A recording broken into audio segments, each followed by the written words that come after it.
ஒரு மனிதனை அடையாளம் காண்றதுக்கு 3 இடம் இருக்கு. சும்மா நம்பிடக்கூடாது. எல்லாரையும் நம்பிடக்கூடாது. எல்லாம் அழகாத்தான் இருக்கும் வெளியான, உள்ளுக்கு தான் எல்லாம் புஷ். வெளிய அழகா இருக்கும் எல்லாம். 3 இடம். முதலாவது பிரயாணம் பண்ணோம்.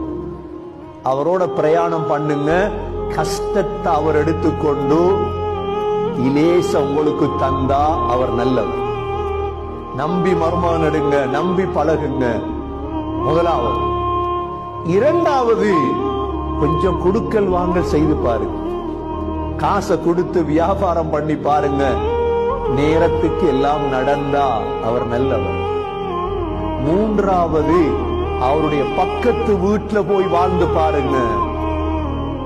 பக்கத்து வீட்டுல போய் வாழ்ந்து பாருங்க, விளங்கும் அவருடைய குணம்.